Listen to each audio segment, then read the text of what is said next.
Madam, ఆవిడ అమ్మవారి తోబుట్టువై ఉన్నారు. భవిష్యవాణి కూడా చెబుతారు. ఆవిడే ఈ ఆలయానికి రక్షగా కాపలా కాస్తూ ఉంటారు. తన తోబుట్టువును దర్శించుకున్న భక్తులు ఈ అమ్మవారిని కూడా దర్శించుకొని మహంకాళి అమ్మవారికి సమర్పించిన పానక నైవేద్యాన్ని ఈ అమ్మవారికి కూడా సమర్పించాలి.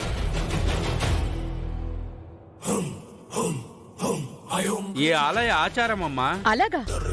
అవునా? నాన్సెన్స్ అత్తయ్య. ఆవిడ వాలకం ఎంత డర్టీగా ఉందో చూడండి. ఈ రోజుల్లో కూడా ఇలాంటివి నమ్ముతారా? ఇవన్నీ నాటకాలు. మనమేం సమర్పించక్కర్లేదు. వెళ్దాం పదండి.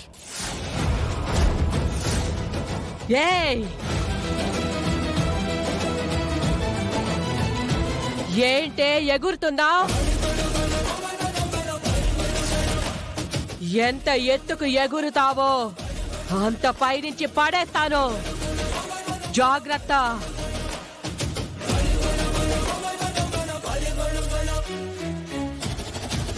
ఏయ్ చామంతి, ఏయ్ చామంతి, ఏయ్ చామంతి, చూస్తావేంటే? నా సోదరికి సమర్పించిన పానకం ఏదే?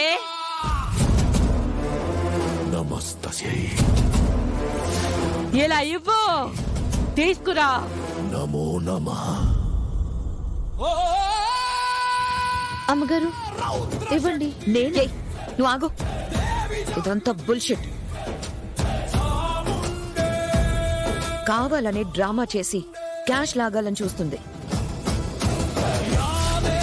అర్థం కావడం లేదా? అలా మాట్లాడకూడదు రోజమ్మా. అమ్మవారు పోనిన వాళ్ళు అలానే మాట్లాడతారు. పాపం తగులుతుంది. ఇదిగోండి, మీ చేత్తో పానకం ఇవ్వండి అమ్మా, శాంతిస్తారు. చామంతి, చామంతి, చామంతి. పాపి చేత్తో ఇస్తే నేను తీసుకోనే. నీ చేతులతో ఇవ్వవే. ఏం వాగుతున్నావు? Mind your words. నన్ను పాపి అంటావా? పిచ్చి పిచ్చిగా ఉందా?